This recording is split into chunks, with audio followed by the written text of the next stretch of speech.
In 1870, this was one big mudflat that flooded at every high tide. Today, that same mudflat is one of the busiest shipping ports in the world, the Los Angeles harbor located in San Pedro, California. On November the 17th, 1988, not far from the hustle and bustle of the shipping lanes, a young woman named Jackie Hernandez moved into a small house. Not long after, Jackie became convinced that something else was present in her home, something not of this earth. Jackie was a lot like any other child growing up in Saratoga Springs back in the 1960s. A young and carefree girl, nothing in her past gave any clue that she would be destined for such an extraordinary experience. I had always been the type of person who's always been afraid to be alone. I wasn't afraid of ghosts, I was afraid of people breaking into my house. But for some reason in this house, which was a very easy house to break into if you looked at it, I was not afraid. And I felt that some kind of presence, but I never really thought about it.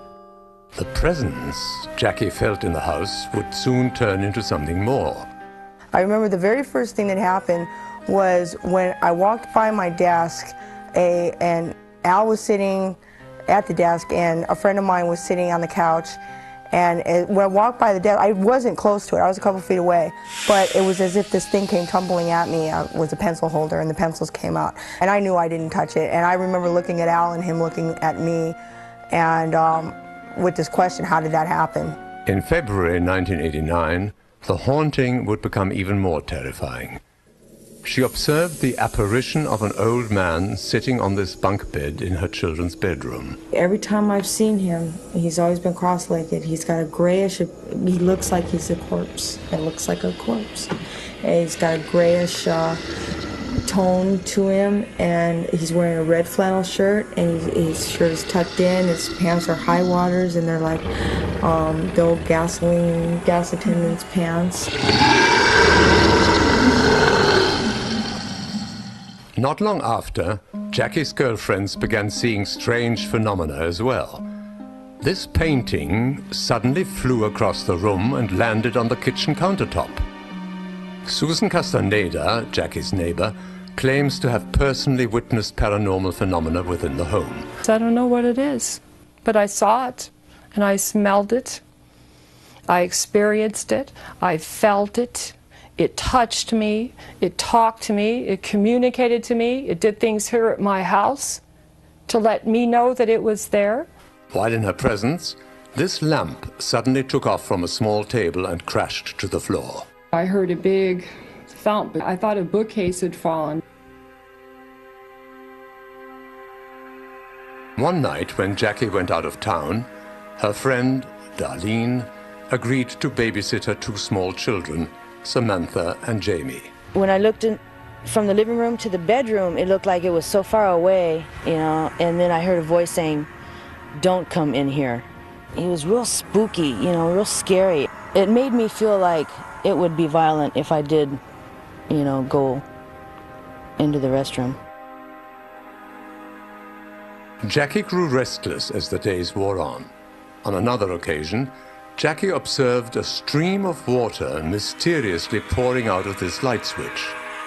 From the time she moved in that house, she felt something in that house. She felt it. She was pregnant at the time, and she would tell me these things, and I'd just say, yeah, you know. Well, if you feel comfortable feeling that something is there, or a presence or whatever, looking out for you, then it can't be evil, because you feel it's looking out for you. And I thought it was Jackie's own confidence in herself for the first time in her life that she didn't feel afraid being in that house until the manifestations really started, until it really started showing itself to her, until it showed itself to me.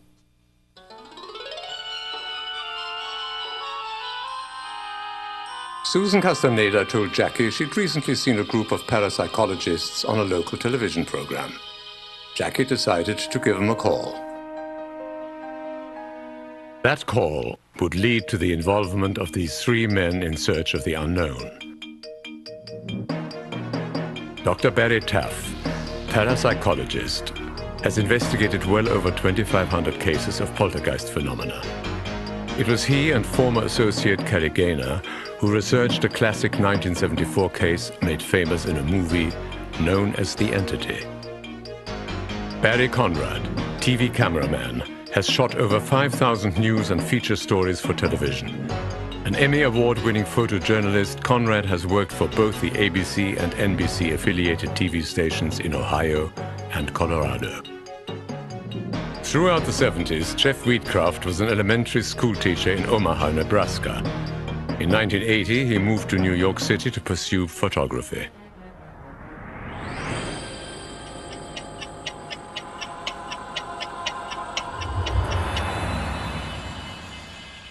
On the night of August 8th, 1989, Barry Conrad, Jeff Wheatcraft, Larry Brooks, and myself went out to the San Pedro home of Jackie Hernandez for the first time. And we interviewed her at great length. The cameras were set up. We did some shooting, a lot of walking around the house to see whatever we could feel. The first thing that was apparent was there was a very peculiar odor to the house, a foul stench reminiscent, very similar to the Entity case that occurred back in 1974. I was a tremendous skeptic, I guess, but what happened to me was something way beyond what I'd ever thought that could possibly happen. So we thought they would come out there and they wouldn't see anything. And Jeff came in, he was very quiet. And I didn't even know he was a photographer until they interviewed us and we told them everything we'd seen it to that point, and then they decided to walk through the house. I'm sitting there listening to her interview, and she's talking about disembodied heads and things in the attic. I felt something behind me, so I kind of like, I turned real quick, and as I turned, there was a head, and it was just a head, and it was coming for me, right towards me, and I just freaked and just fell. And I'm thinking, yeah, right. You know, very doubtful that anything like this would actually occur, that anybody would see it. And that's when I ask, you know, let's see the attic. Let's go up there, or at least open the attic door and see what we can find. Fascinated by Jackie's account of the disembodied head, the group decided to inspect the house. Just above this laundry room is the entrance to the attic. Jeff Wheatcraft decided to go up and shoot a couple of photos. I went up into the attic and checked it out. It's a very small attic. It's very simple. There's nothing up there, basically. But you know, as I walked around, I felt like there was something looking at me. You know how you get this feeling where something's looking at you or something's behind you, and you just feel just very uneasy, and you're always kind of looking back to see if there is anything. That's the feeling I got the first night that I looked up in the attic. Larry Brooks asked him what he would think about going back up into the attic and taking shots with his camera over his shoulder. I started clicking off some photos. It was dark, totally dark. I fired first, I fired second, and just as I fired into the third frame, something pulled this camera from my hands. And we all hear this scream. We hear Jeff just this loud scream, and everybody, you know, instantly runs to the kitchen, which is right there by the laundry room, and we see Jeff. Jeff comes out of the attic, and he looks as white as a ghost himself. He was shaking. I go back up there with lights this time, with a flashlight. I don't see my camera in the position that I was. I look back in the corner. All of a sudden, I see just the lens sitting there. In the corner, in the other corner of the attic, was the body of the camera lying upside down with the lens port laying straight down into a box, you know, just an old crate that was in the attic. Now talk about your first fright right there. I knew there had to be something. There had to be something in that attic. When Barry Conrad went up with Jeff into the attic that night, a couple things had happened. First, his camera would die as soon as he went up into the attic. It would just quit. But when he brought it down, it would work. It wouldn't work up there, but it would work down below. And the other thing that happened, apparently, right in front of Barry Conrad, Jeff was pushed by this thing. And I felt this force pushing my back, like a huge hand just pushing my back. I witnessed it, right? And you were right there. I couldn't see what was pushing him, although I looked. We had a 1,000-watt light, which is about, I would say, probably to my right, somewhere right in this area. Barry was looking directly at me, and he saw my face distort. I'm sure it must have. I saw his body kind of shaking. He grabbed onto a rafter. It wasn't like somebody just touched you. It was like a push, a bony hand that pushed me down. Right in here, he was probably like right here. And I went down and down and down, and here I'm just like, I can't believe this. And I didn't dare look behind me. I was frightened at that point, and I didn't dare look behind me. But here Barry's looking at me and wondering, what in the world is going on?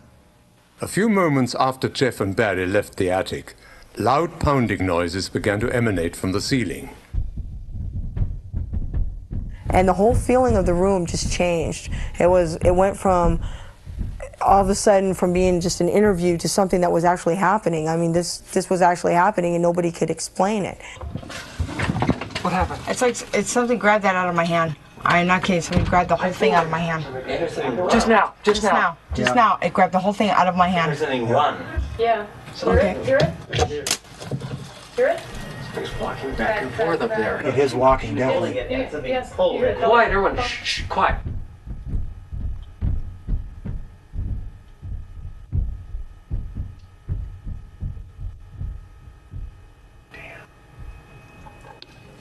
There has been noises in this room that come from right in the center, right here.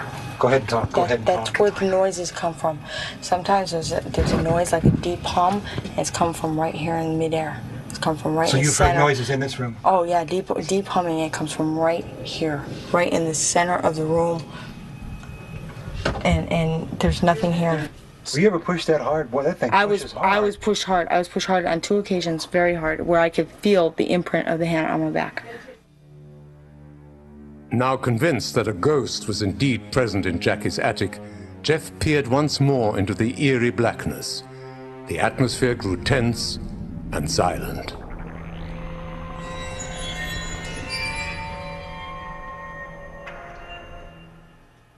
Come on again, guy. Come on. Ooh! A light, a light, a light, a light.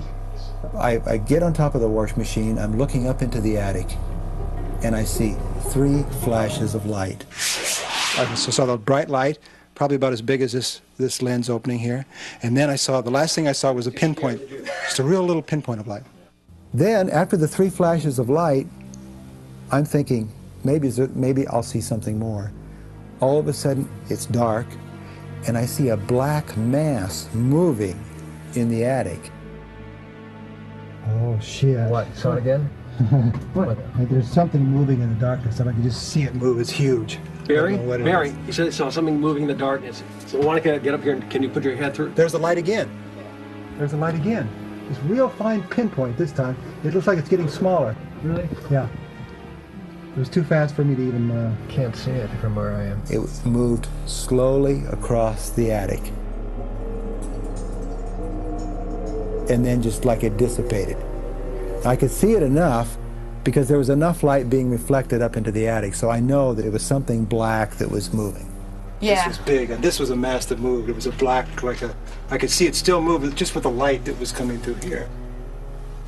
Well, how big was it? Like a large dog? Bigger than a dog? I'd say maybe the size of maybe 3 guys standing. Whoa. 3 guys. But recently it's been getting a little bit destructive, and tonight was the most active it has ever been. It's fearful of something. It doesn't want you to be here. I can sense that. From black shadows moving in the dimly lit attic to ghostly lights, something strange indeed was transpiring here. When Wheatcraft's film was developed the next day, an unusual orb of light appeared in the extreme lower left-hand corner of one of the frames. Books on the supernatural are filled with accounts of strange lights. What are they? And where do they come from? No one knows. The light you see here was recorded just moments before something unseen pushed Wheatcraft from behind.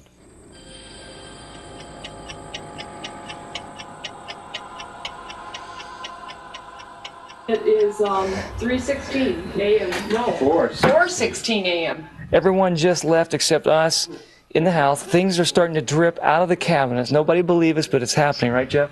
There it is. There it is, right there. It's dripping. The first night we were at the Hernandez house, Jackie told us about some viscous liquid dripping and oozing from various parts of the house. But we took some of the, I guess, liquid ooze, for lack of a better term, back to a lab to have it analyzed. Upon analysis, it was determined this was human blood plasma with a high copper and iodine content, and it was from male blood. It's dripping. It's pooling up over this. Right down here in the corner, Jeff, Bob. They tried to figure out a logical solution for, you know, why it was happening, or possibly coming from a pipe, or what it could possibly be coming from other than just the walls. But there was no logical explanation. We have no explanation for how this type of fluid, bodily fluid, could be present anywhere outside of a human body, except perhaps in a laboratory. How it got in the walls, we know for a fact that there were no bodies stuffed in the wall. This sounds like a bad movie, it sounds like a bad novel, but this was anything but, and it occurred repeatedly. It wasn't just one occasion.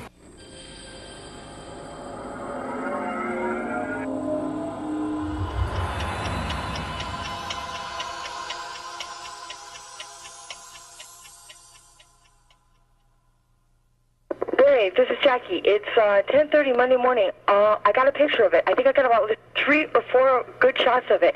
It's going around on the kitchen ceiling, and there's a light film of smoke up there, and I don't know where the smoke is coming from. But I got the lights that have been zooming around. There's been light beams on dancing around on the ceiling, and then there was also a shape form. It was the morning of August 28 when Jackie made that call to Barry Conrad. She'd just taken pictures of an amazing light show in her kitchen. Her friend, Chrissy, also witnessed the phenomenon. I looked up here, and there's a little light that was going around and around and around real fast.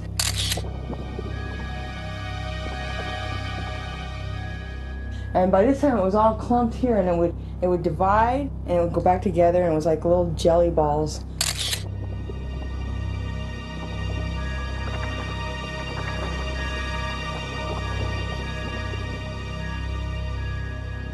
Pretty soon, they were going like little kites or little fishtails, pollywogs, just real super fast across all the way across over here and back, arching.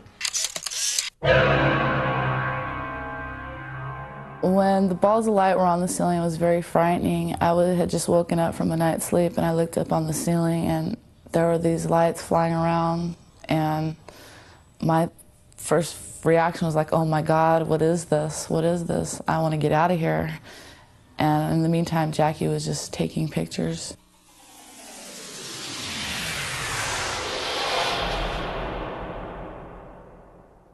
Jackie took the film to this photo lab. Chuck McAdams and Martha Houston, owners of the shop, were skeptical when Jackie told them her story. But looking at the prints and what we've seen from it is weird. I mean, the patterns and the lights that we saw from this is a little unusual. It's not that you can say this is a particular item, but it doesn't really match what should be in a print like this. They were very bright and luminous. All the blinds in the kitchen were shut, so it wasn't from the outside sunlight. They were round, and just like they looked like they would jiggle, and they would move around a little bit and break apart and come back together.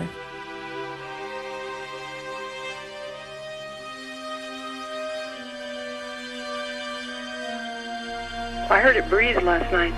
Awesome. You heard it breathe again, huh? When I heard that, Barry, I said, I am not staying in this house, and I'm not going to sleep in this house. I can tell you that, because I wouldn't want to meet up with what made that noise. What's going to happen next? What's it going to do to me? You know? It's getting very hard to even be here. I feel like just packing up the kids and going to Texas right now. I'm really scared.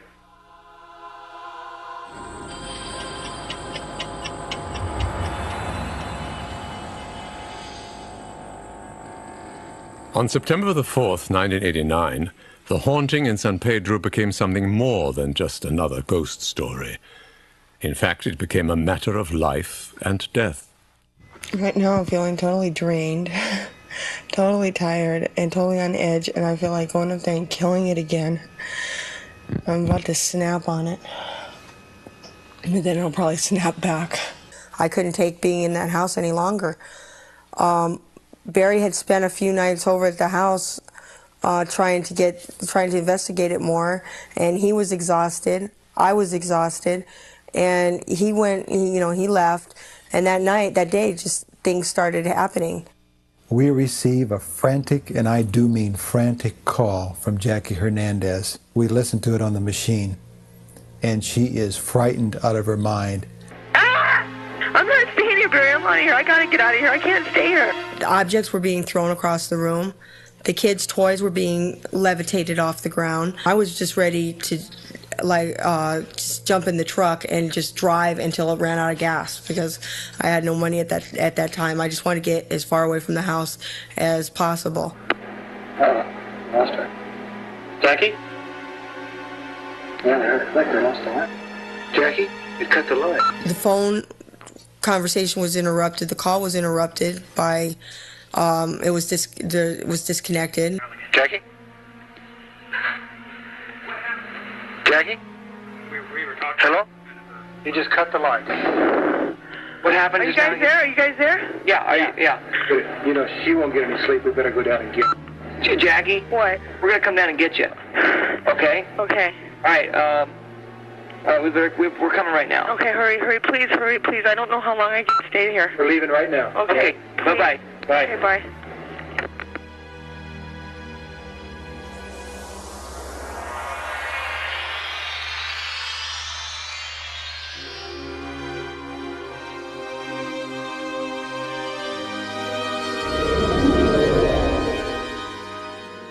Prompted by her desperate tone, the crew drove to San Pedro.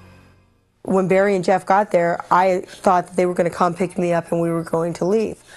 That wasn't the case. They get out of the van, they had their video equipment, and they come running in like they, were going ghost busting. And that night, it was like it was something that was waiting to happen. I've heard moaning, I've heard voices in the attic, I've heard breathing coming from both the bedroom and the kitchen. Balls went flying through the air today. A book went through the air today, just like a frisbee. The door closed on me, slammed on me all of a sudden. And lights from the kitchen and that light would go on and off. Well, I met Barry Conrad in high school. I was a freshman, he was a senior, and we became friends then, and were friends for some years after that. And I just happened to be part of this crew, and just happened to be there on the night when this phone call came in. And looking at it now, I still don't know what to believe. I just know what I had seen and experienced, and there were things that I'd certainly never seen before and couldn't be explained by any ordinary science or anyone else. At first glance, everything seemed calm. After carefully checking the bedroom and bathroom, Jeff and Gary decided to venture into the attic. Well, I guess I'm going to go up, and then Jeff's going to come up and check out what's happening tonight. Jeff, you okay? I'm fine. I feel a little queasy about going up there, but going up, huh? I guess I'll go up. If I got a partner, why it wouldn't be so bad. It was the first time in nearly a month that Jeff had been to the house. Memories of that night undoubtedly still haunted him. Memories of an invisible presence. A presence which had literally touched him. But tonight, something even more startling and incredible was destined to occur. Barry had the video equipment downstairs. He was ready to come up. I wanted to check around the attic just to see if there was anything unusual that had been moved or anything that had been placed around or whatever. Or if we could even see any kind of light that I captured on that film that first night. At 12:50 a.m., Wheatcraft and Boehm climbed into the attic. As Jeff and I entered the attic, I remember feeling maybe just a little bit apprehensive, not really knowing what to expect or expect anything at all. As I went into the attic, kind of getting a first look around there, it was probably first impression it was mostly empty. I mean, there was nothing up there. There was no boxes for anybody to hide behind. There wasn't any other doors or openings.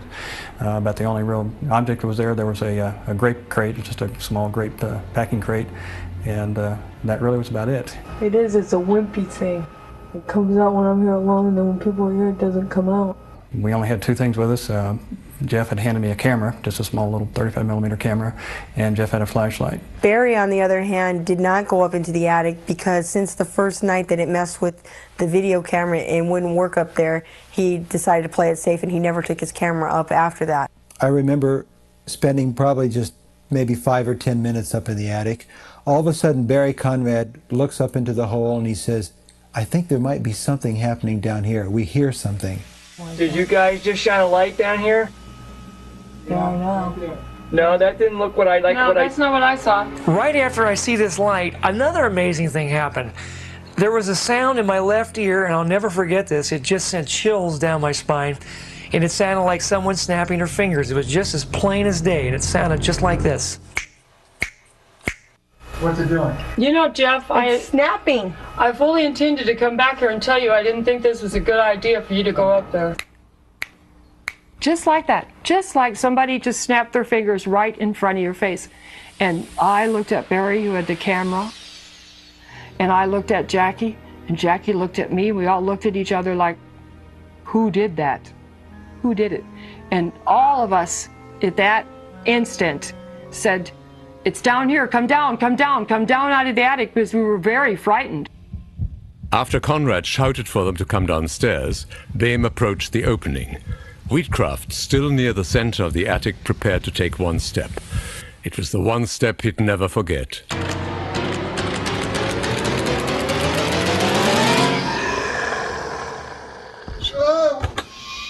What's wrong? What happened? I told you, get down, get down!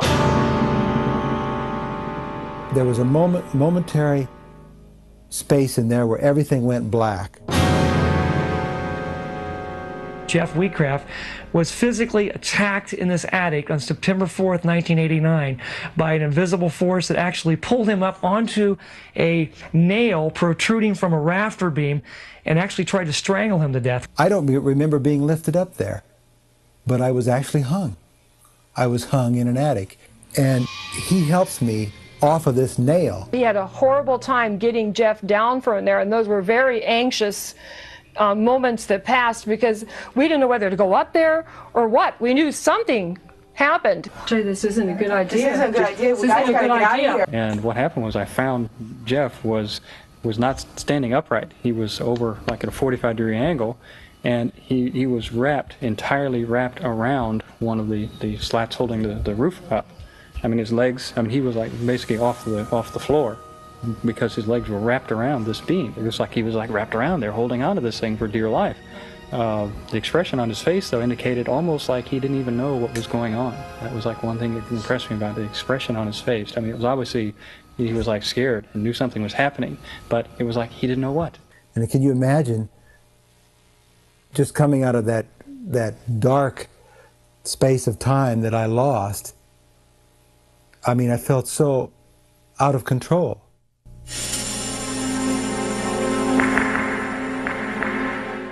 The thing I remember most about the hanging incident with Jeff Wheatcraft was just how fast it happened. I mean, it was in just a fraction of a second.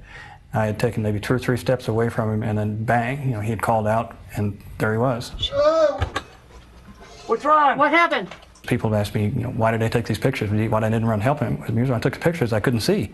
It was just practical, trying to go and get to him and be able to see to get to him.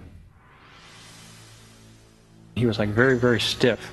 And again, I couldn't figure out why was he there in this position. So it wasn't until I got like right up on him and looked from like the side that I could see that this rope was around his neck. It was this clothesline cord the ghost used in its attempt to strangle Jeff Wheatcraft. And this is where the mystery deepens. Where did the cord come from? It ended up over my head like this, and then it was twisted like this. I don't know how far or to what degree, but I know it was twisted because it was tied around my neck. And then it was hung up over the nail on one of the cross members that go across the attic. According to the researchers, the attic had been thoroughly searched only a few days before. All they found were these seashells along with a horseshoe. What I remember was Jeff coming down, and he just looked so terrified. Come down, Jeff. What happened? Put something around my neck. Look at his. Oh shit. Oh my God. He was scared. Jeff, please get down. I gotta get out of here. Whoa. It's definitely raising me up. Jeff, please come here. Get this for me. Keep the mic on. Keep the mic on. Jeff, here you go, buddy. Here you go. Here you go. What the hell happened? Are you okay, buddy? Shit. God. Look at his neck. Look, Jeff, come on. What's behind your neck? I don't know what's on my Come neck. on, Come on down. Come on down. a piece of rope. Oh, shit. Gary, get down out of there, buddy. I knew you should. Can you find my glasses? Gary, Glasses. Jeff, Look at this. Look at Jeff, this. turn the camera. Jeff, are you okay? Jeff, I'm fine. Jeff, tell me what happened, buddy. Well, I don't know, Gary. I told Gary that there was nothing happening up there, and he turned around and came. He was coming this way. All of a sudden, I feel this thing around my neck, and it's got me hanging, and it's pulling on my leg. You were hanging? Yeah, I was hanging.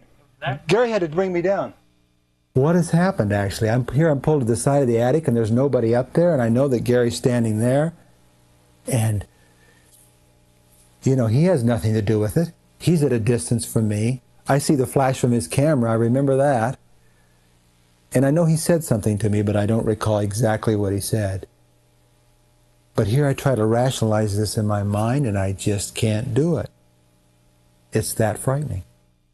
Get a picture of his neck. Look at this. Look at this. Look at his neck. Oh, my God. If I had not been there, he would have strangled, and he would have probably died there in that attic if I had not been here to get him down, because he didn't know what was going on, and it was wrapped so tightly that, I mean, I couldn't get him off of the nail. It was over a nail, and I finally had to actually bend the nail down straight to even get the rope off of it. I don't think anybody should go in that attic anymore. Whatever is up there is dangerous. Yeah, it was up my feet and it hung me on something. Gary had to pull me off. Look at this. Aim the mic. Look at this. Whatever is up there is dangerous. I don't want to go through it again. In the 110-year formal history of psychical research, there's been less than a handful of people that have been deliberately harmed or injured in some way by this phenomena. In fact, only one really well-established case, so this might be the second one, and if it was not for one of our other associates present in the attic, Jeff might have been killed. This is very different than what we're used to experiencing. People get frightened by anything they don't understand, but to have it directly attack somebody repeatedly is something that we really can't understand, and it suggests strongly that this phenomena is interacting with us. It's not some form of psychic projection, just some random force acting out of nature. It's discreet, and it seems to know what it's doing. The hanging incident proved to be just one event of several that occurred that night. Watch, he's going to pass out. Sit the camera down. Sit the camera down. Sit him down. Sit him down. Sit him down. The horrors of that night never ended. I remember right after Jeff had been hung in the attic, I'm standing there and I'm looking through the viewfinder of my camera trying to document all of this, and suddenly a ball of light appeared in the viewfinder, yet it wasn't in front of the camera lens. And at that point, a surge of electricity or energy or something went through my body, and at that point I blacked out. Get him down, get him down, get him down. Come on, outside, we gotta get out of here. Come on, we gotta get the kids out of here too. We gotta get everybody out of here. This is dangerous. All of a sudden, he pulled his eye away quick like that, and he looked at us, and he got the strangest look on his face. He it was like that he was just fading out. This is dangerous. We have to get everybody out of here. No. I'm okay. Just have him sit down. Just have him sit down. You got vertigo. Just sit down. Come on, come on, come on. Get him some water. Come on. Get him some water. There's some water Outside in the air. Just look at this thing. Come on. I think in the whole history of paranormal phenomena, there have only been a relatively small handful of cases in which ghosts have deliberately and maliciously attacked human beings, and I'm afraid to say this was one of them. So to experience the phenomena firsthand and to see the results of malevolent, malicious behavior on the part of something you can't see is probably the wildest kind of fright imaginable. Wheatcraft, shaken by his experience, began to suffer a series of headaches, and later sat on the porch to recover from his ordeal. Just a tremendous headache just really hit me strong, real strong. I've never had one come on, you know, that bad. It maybe have something to do with the pressure on my neck, I don't know. I mean, he always viewed everything as something like the devil's advocate. Well, it couldn't have happened. This couldn't happen because of this. Anything we would read about, or, you know, he tried to find a logical explanation for it. And this, he was just really taken aback by. Concern for the safety of her children prompted Jackie to move them onto the porch as well. Her 4-month-old daughter, Samantha, was photographed as you see her at approximately 1:40 a.m. I had passed her a few times, and every time I looked down at both of the kids to make sure that they were okay, because I was very worried about them. And I had even asked, or, you know, told it and demanded that it stay away from my children in no uncertain terms. In fact, that same night in the bedroom, I said, just stay away from my kids. And I went back into the kitchen to get something else, and when I came back out again, I looked down at her, and she had a big red imprint or something right in the middle of her forehead. I don't know. Look at what's on the baby. Come on, you guys. Let's go. Please, let's go. Please, let's go. Please, what happened to her? Oh, my God. It freaked me out because it came so close to my kids. And it was almost as if it was saying to me, hey, I can do what I want to. Don't tell me not to mess with your kids, because if I want to, I will. What is that? What the fuck is it doing to my kids now? Let's get these guys out of here, Barry. Just exactly what this substance was will forever remain unknown, since Jackie wiped it away before a sample could be taken. As far out as this sounds, yes, I was forced out by this ghost. If I had stayed in that house, I would have had a nervous breakdown, or I couldn't see going on, because I was at my wit's end. I was about to crack up. So many things were happening, and it was very frightening. And I just had to get away from that house.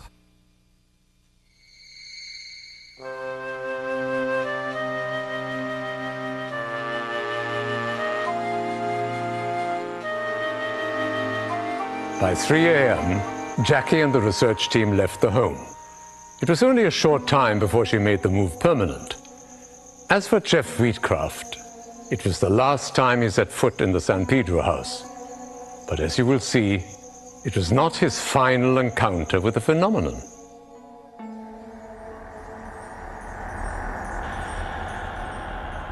When the research team traveled back to Conrad's apartment, Barry was anxious to view the videotape recorded earlier. While looking at a shot of Wheatcraft in the kitchen, Conrad made a startling discovery. A bright comet of light shot through the doorway behind Jeff. I didn't see these again with my naked eye, but when I look back on the monitor in the studio, we started seeing these little comets of light moving at very, very rapid rates of speed through the frame.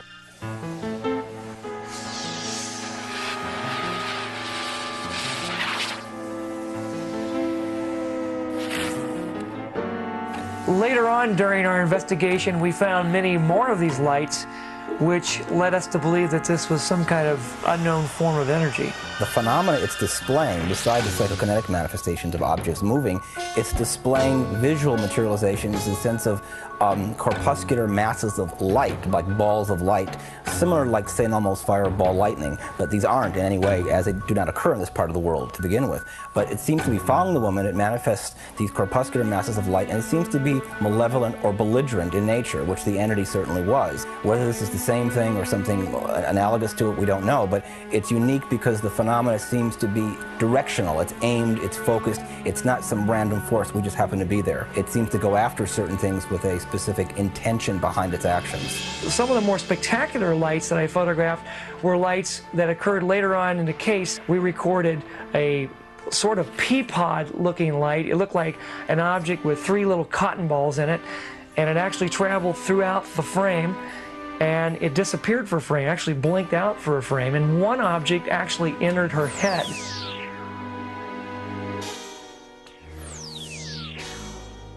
Barry didn't show me this film footage right away. He took him a while before I finally got to see it, because they were afraid of what my reaction to it would be, which was that of fear. It freaked me out to think that this thing was inside of me, or that these lights were going inside of me. It was bad enough having them around me, but it was a very weird feeling, you know, when I saw that film, and it still is. Every time I look at it, I get a weird feeling. As far as insects go, there's nothing that would be that bright and that glowing. Also, the appearance of the shadows and things like that, it just doesn't seem right. These things seem to be self-illuminated. Insects, outside of fireflies, which don't occur here, are not self-illuminating.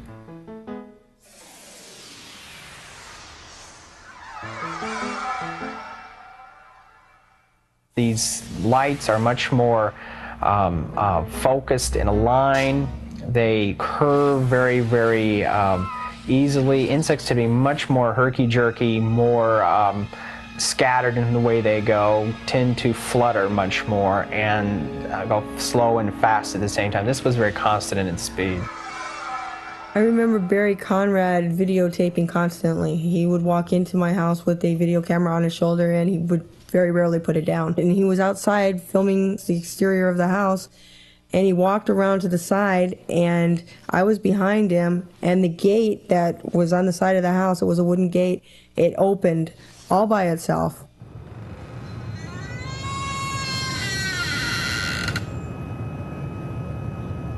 Is that doing it by itself? There's no wind back here, is there? No.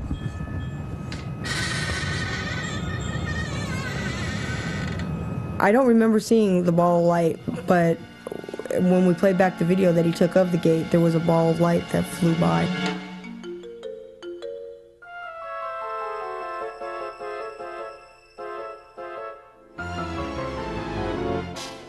Parapsychologists believe that these lights may represent a major breakthrough in the study of ghosts. The most, I guess, impressive thing that I saw in all of Barry's tapes that I saw was this phenomena of these streaks of light.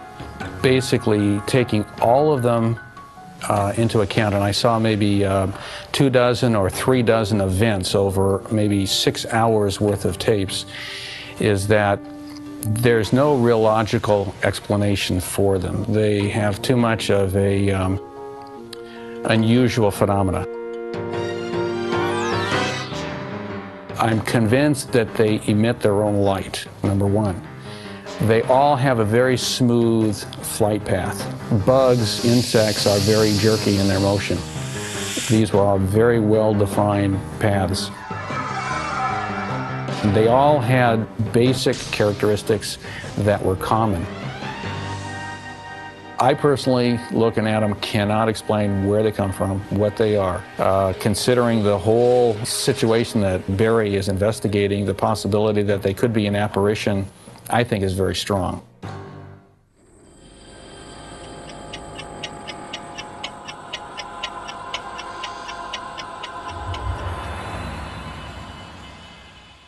Both emotionally and physically drained as a result of her ordeal, Jackie and her children were forced to leave their home. She moved to Weldon, California, nearly 300 miles north of San Pedro.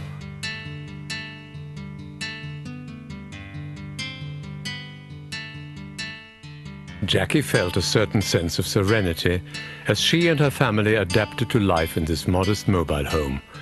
Set amidst the foothills of the high Sierras, Weldon seemed like a perfect place to raise her children.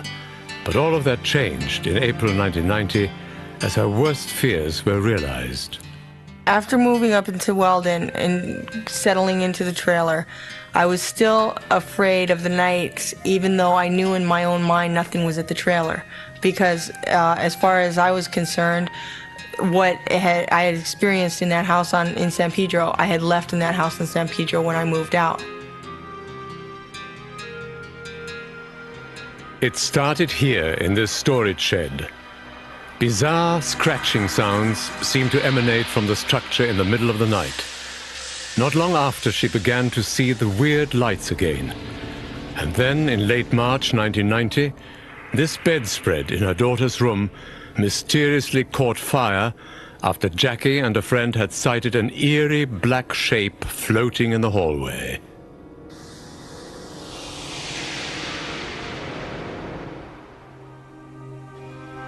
As was the case in San Pedro, Jackie's experience with the poltergeist would be shared by her new neighbors as well. And we heard 3 knocks, very loud, in the baby's bedroom, and it was like a force was trying to get out.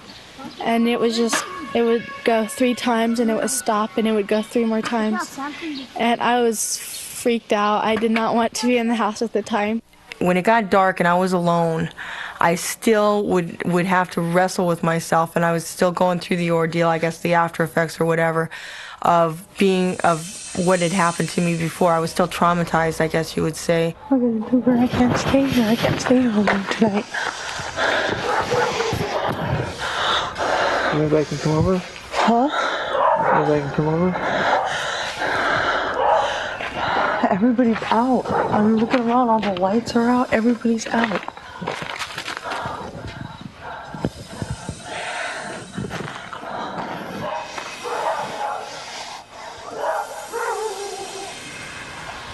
You alright? I'm so scared and I don't even know why. Do you feel something? Yes.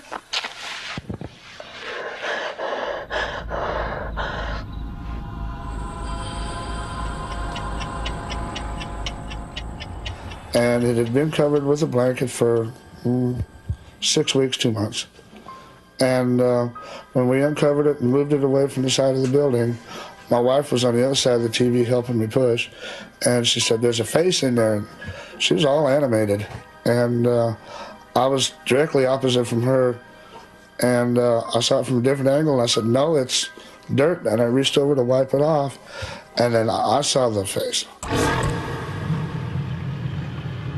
While moving this widescreen television set, Jim and Janice Silkett became yet 2 more witnesses. They say that the face of an old man suddenly appeared within the upper left corner of the screen. Yet the unit was unplugged. Could this have been the apparition itself? All of a sudden the face was real clear that I could see from the opposite end of the TV, and it was just real clear, but his eyes were just staring straight at me, and he was just real, like you said, evil looking. To me, he looked like an old man with real mean eyes. That was the thing that got me, was the eyes. You just get this feeling when you walk over here. You can just feel the presence of something here. I don't know what it is, but there is definitely something here. Everybody who walked in my house had experienced something, and it was very scary. And I was telling Barry over the phone what was going on as it was happening, and he couldn't believe it, and he wanted to come up and see for himself what was going on. There was a full moon out. It was almost exactly midnight when a van came trucking down the dirt road, and it was Jeff and Barry. I guess a lot of people have asked the question, if you were hung once and all the things that happened to you down in San Pedro, why on earth would you even think about going up to Weldon to follow this woman and her ghost? And I guess the best way to answer that is I wanted to finish this case. I wanted to see this thing through. I wanted to find out if there was any possible way that I could rationalize this thing in my mind. As the case went on, maybe something would start to make sense. I saw a black shadow move right from here on up to about right here, I guess about right up in here from the distance perspective it was, and then it moved off like this. So it came up like this, moved up like this, just a very distinct black mass shadow, and then it moved off just like that. And that was it. That's the first thing I saw. Right behind you I saw like a purple, like violet flash of light, and then it's just like flash, and that was it. And Jackie over here saw it too, so I don't know. That's probably the first time I've seen it at this house, but it's weird.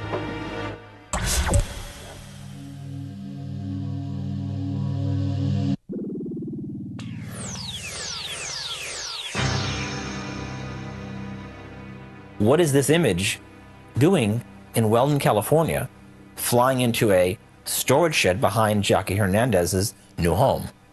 We don't know. But further on in the evening, it got even more perplexing. For lack of anything better to do, waiting for phenomena to occur, hoping to perhaps encourage it, Barry and Jackie and Jeff began using a Ouija board with some of Jackie's neighbors. It's supposed to be used as an entertainment device. We thought maybe we could get something out of it, and we certainly did that night. After a while, things died down and the interviews were finished and people went home. And the only one who stayed behind was Tina, and that's because she already had made plans to stay anyway. I wanted to do the Ouija board. I told them what happened. I said, let's do it. Let's see what it has to say. I want to show you what this thing is, what happened. And I think they did it mainly to amuse me, not because they thought that there was anything to it.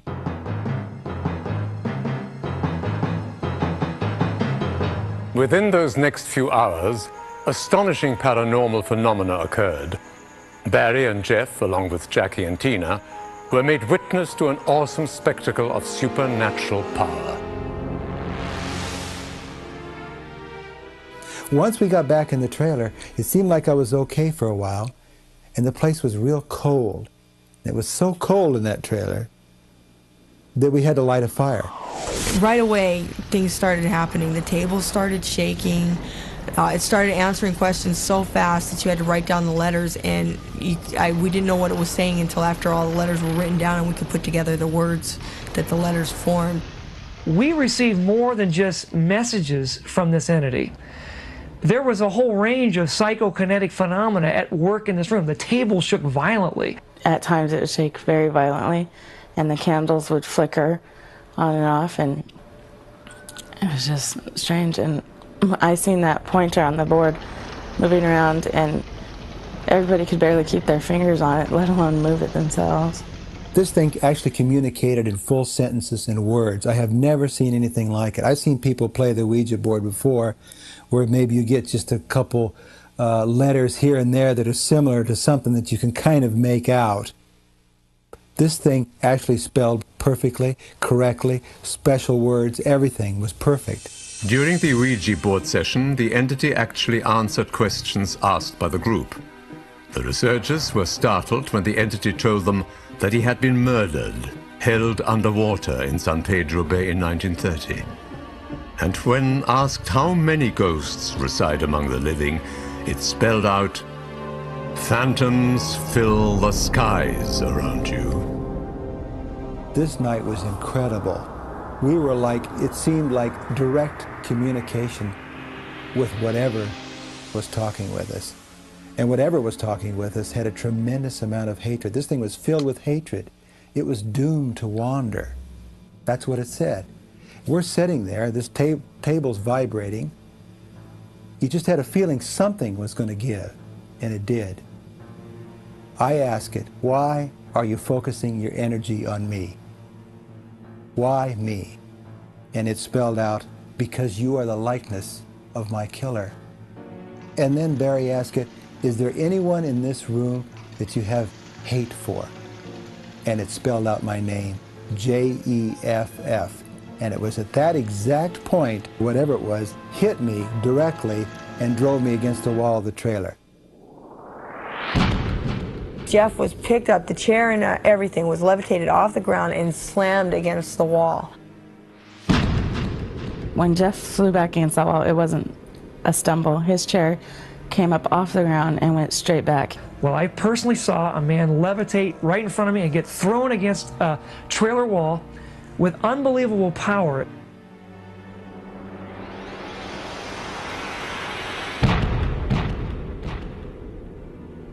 When I saw Jeff go flying back against that wall, I thought that it was going to attack one of us next. So I screamed and I went running out as fast as I could. It felt like something was coming up right here at this point and striking me, lifting me up out of the chair and throwing me against the trailer wall. When I saw Jeff get thrown, I think all of us thought that we seen a man get murdered by a ghost. And I took off running and screaming, and Jackie went to get her kids out of the house, and Barry went and picked up Jeff. Jeff was okay after a few seconds, thank God, and he got up. I got my son, who was on the couch sleeping, and gave him to Tina, who would not come in the house. My daughter was in the back bedroom, and I was so afraid I could not go back there and get her. It went from one extreme to another. It seemed to be most active at night, and when daylight came is when I felt a sigh of relief.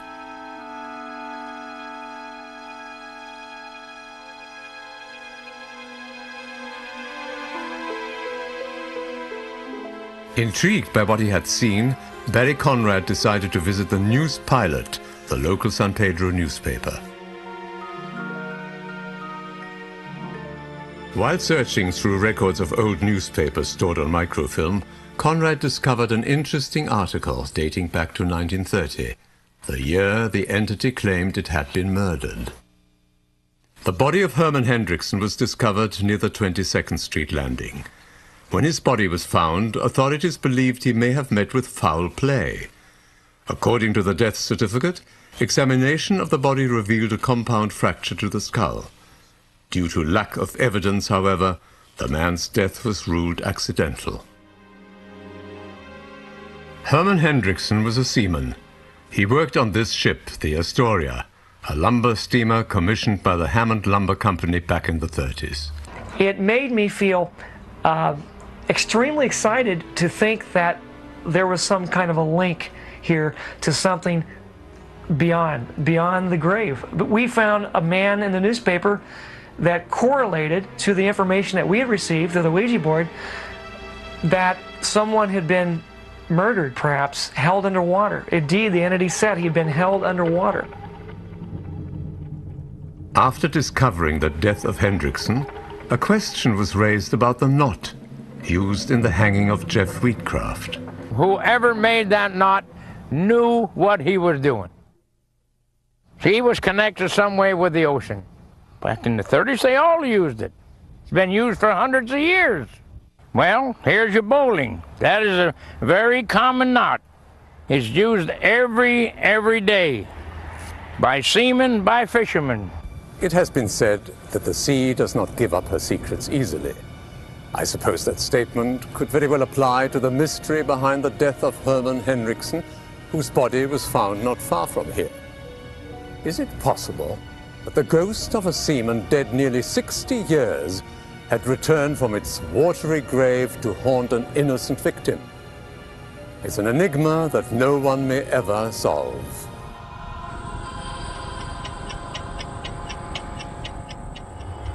As the investigation continued, Jackie's patience was wearing thin. She decided to move once again. During June 1990, she and her children returned to San Pedro and moved into this apartment house. And when I found the apartment on 7th Street, I had a priest come in right away and bless it because I was so frightened. I just wanted to do everything I could. I knew it was with me right away.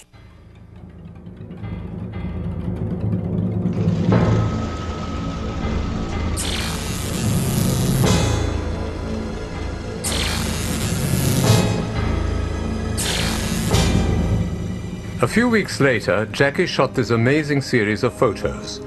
These floating balls of light hovered near the bedroom closet for several seconds and then changed shape, evolving into a trio of oddly glowing spheres.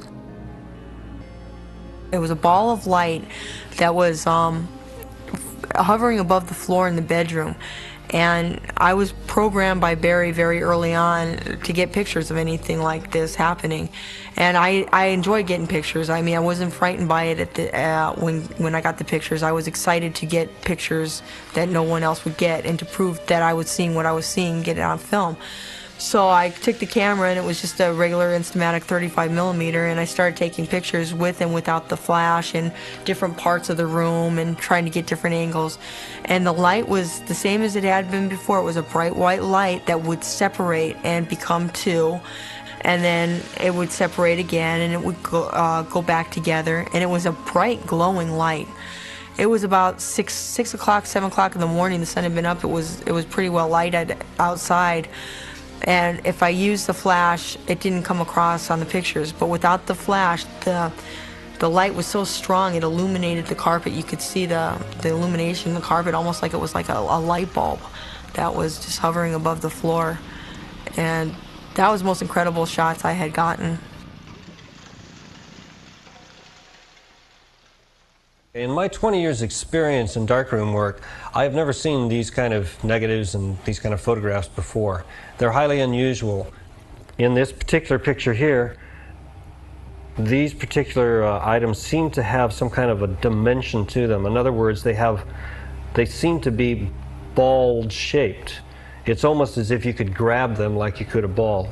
They also have the light. It seems to be that the light is not being reflected straight down from the wall, but it's centered out away from the wall. The center of the light seems to be right about here, which is several inches away from the wall. Therefore, these might be away from the wall. If that's true, there should be some light that's being reflected against the wall, but there's not. Extremely unusual. I can't explain it. You know, I'm a little startled as I take another look at this picture. I didn't realize at first. I was amazed that the picture was casting its own energy field, and there was actually a glow on the carpet here. Now you realize as you look at this, there's no source.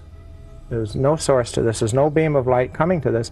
But the thing that really startled me as I got to looking at this, you have at least two separate energy fields here. The large one is actually casting a small shadow onto the small one. You see that? I mean, that is incredible. I don't know what these light sources are, but I think I know what they are not. I know that they're not reflected light sources. I don't believe that they're coming from the sun.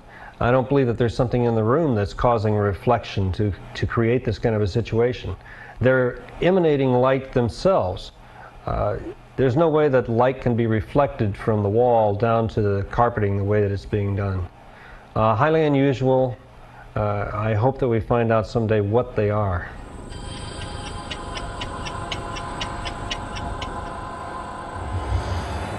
What's absolutely remarkable about this case is that this phenomena did not only follow Jackie Hernandez from one home to another, but on repeated occasions followed the researchers back to their own homes.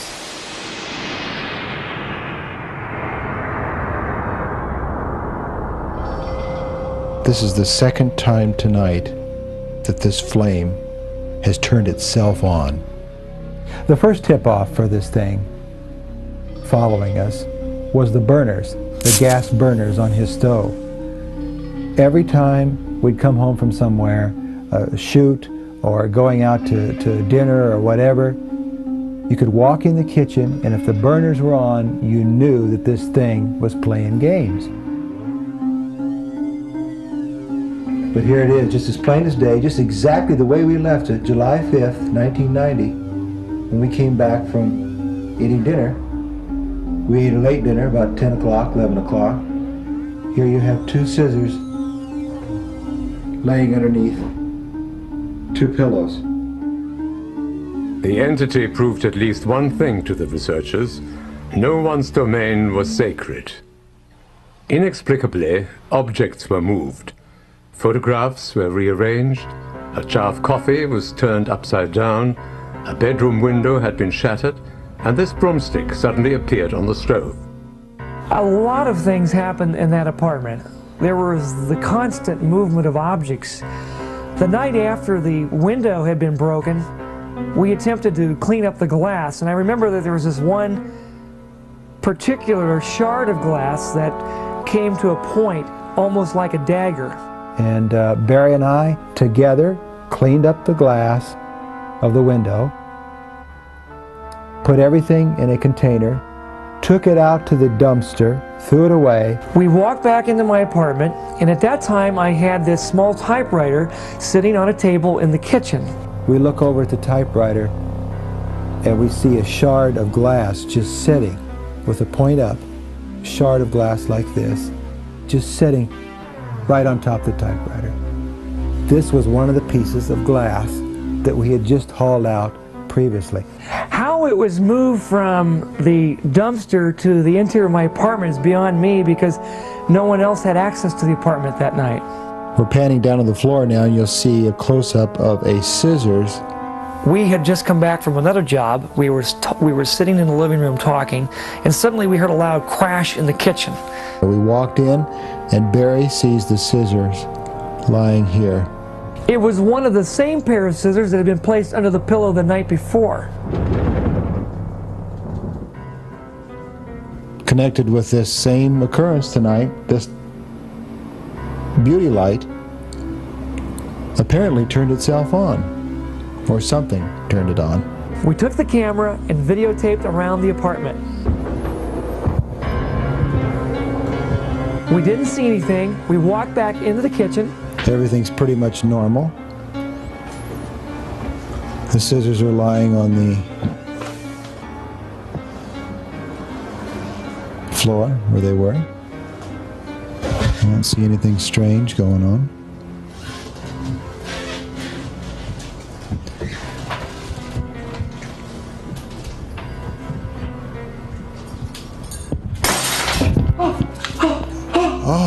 There we have something right there. Oh God, where did it come from? There it is, and we don't know where it came from. Look, scissors. I just saw it. I definitely heard it. Did you hear it, Chris? I definitely heard it. Where did it come from? We were standing right here, and There's a pepper shaker that's... there's a pepper shaker, and I don't remember where that was. That might have been sitting here.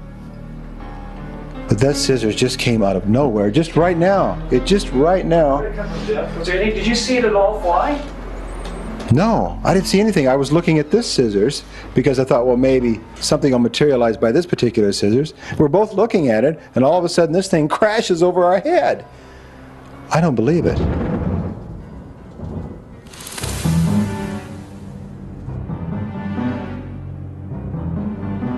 On August 29, 1990, the poltergeist-like activity increased at Conrad's apartment.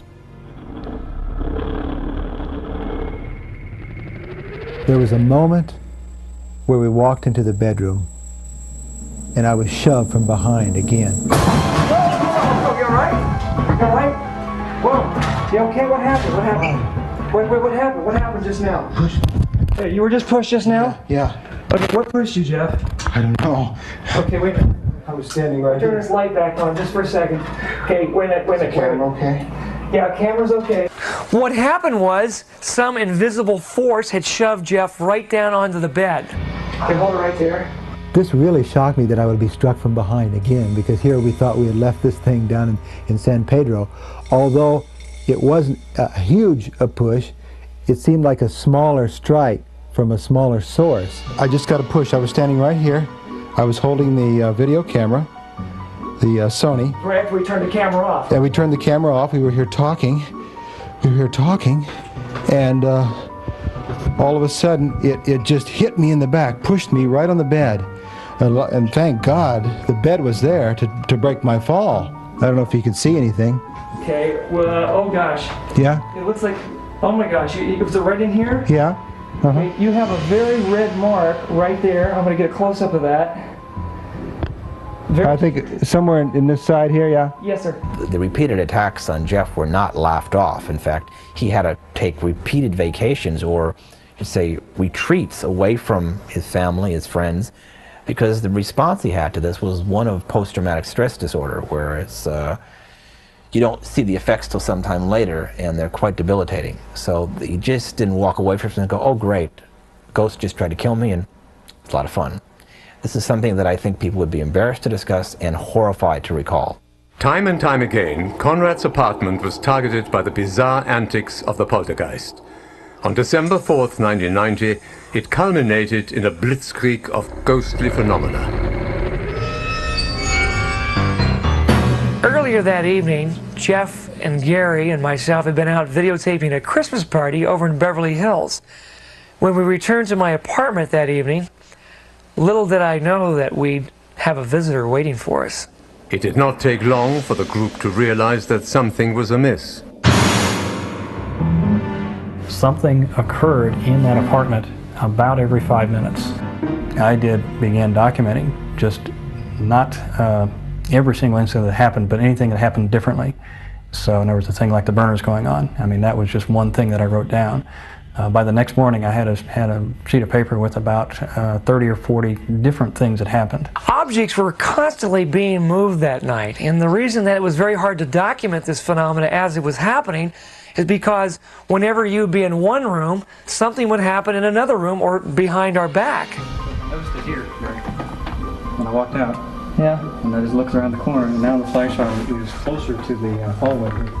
Although cameras were rolling, the entity always seemed to be one step ahead of the researchers.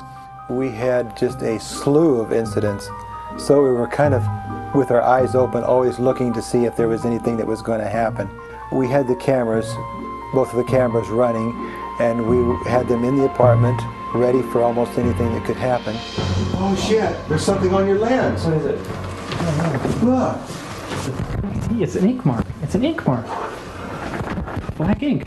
Like a felt pen. Once this all started happening, Barry was using the camera almost continuously. This was the professional camera that he had. Partway through, he was about to shoot something with Jeff or of Jeff or something like that, and Jeff looked at this filter over the camera, and he noticed there's something wrong with it. And about that time, Barry, also looking through, noticed there was something wrong, and took the filter off and looked at it, and something, whatever you want to say, had taken not one but two different colors of felt tip pens and had scribbled all over this filter.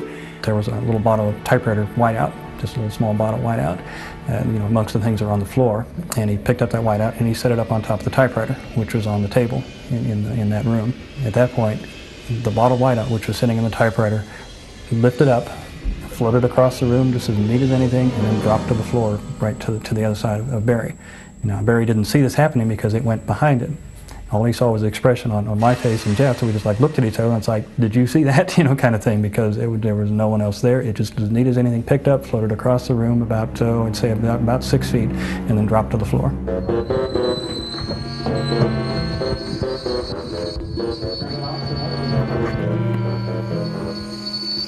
Okay, turn the twin burners on, particularly the one under the tea kettle. What was that tea kettle before? The tea kettle was on this side. I moved it to that side myself. At 3:59 a.m., Conrad tried an experiment. He placed an envelope and pen in the middle of the stove, hoping that the entity would write a message. 5 minutes later, the envelope was on fire. Oh my gosh! Oh my God! Come in here! Barry, get this! Oh shit! Look at this. It moved the paper on top of it. It's now burning the paper. It's lit the burners, and it's burned the paper. As the night grew longer, it was apparent that the thing in the apartment was not about to leave. At 4:30 a.m., while Barry and Jeff were coming out of the kitchen, a loud crash suddenly came from behind. Oh shit. What happened? I don't know. Oh, Something flew behind me. What was it? Look! And when we turned and looked, there was a box of .22 caliber rifle shells. Bullets, actually, had been placed on top of the right front burner. Luckily, we caught that in time and we took everything off. But you can imagine how dangerous this could have been. Hurry up and get it, because I want to get that out. We got to get that away from that stove. Where the hell did that come from? That is crazy as hell. Everything was a surprise. Everything was something new and different. It did the same thing many times, but this was something it only did once, and the suddenness and the noise of it, I think was a shock to us. It's like all of a sudden you hear this clatter in another room. It was just very loud. I mean, they were just thrown to the floor of the kitchen. Are you alright? What's wrong? What's wrong? What's wrong? Are you okay? There it is. What? I saw it fly into him. You got to the camera? I didn't. It wasn't rolling. It turned. What happened? Something just pushed me in the corner here. There would be one more major event before the night was through. I saw a light start about at this point here, about say 1.5 feet in front of him, and fly into his chest. Just saw it fly right into him. And again, he didn't seem to react to anything like that happened. I started to mention it to him, the fact that I saw something fly into his chest, when all of a sudden he was thrown back against the wall. All of a sudden, Gary was saying something was flying towards me, and all of a sudden I feel like I'm being pushed up right like this by the neck or something. But I didn't feel anything strong on me. That's the strangest thing. It just felt like something was motivating me from inside just to pull me up here.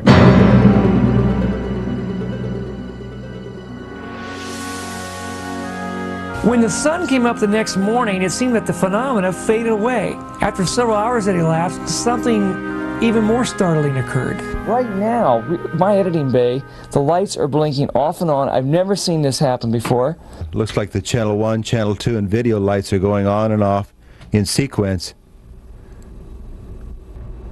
They're all on there. One goes off, second, third goes off.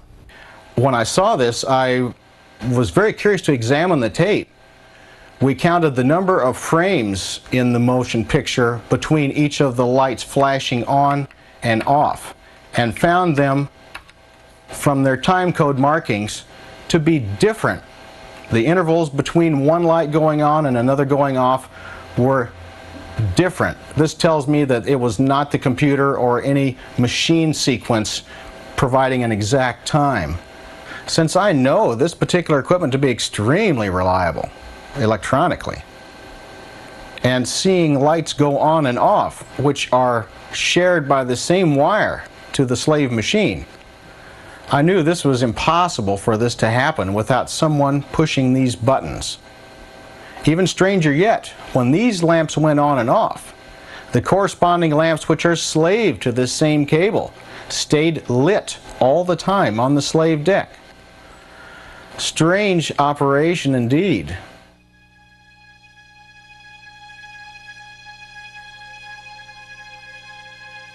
When this case began in the summer of 1989, no one could have predicted its longevity. Poltergeist activity is usually short-lived. Although today, the phenomena has greatly diminished, Jackie Hernandez believes that whatever was following her has not completely gone away.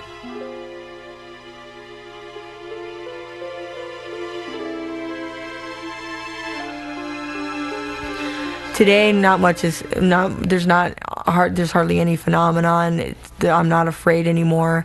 In hindsight, I can say it now where I couldn't say it when I was going through it, but I almost feel fortunate to have had the opportunity to see the other side, although there's a lot that I would have preferred not to have seen. But it was an experience that not too many people get to go through, and even though I didn't want to at the time and I was terrified, I feel fortunate to have experienced the things that I've experienced.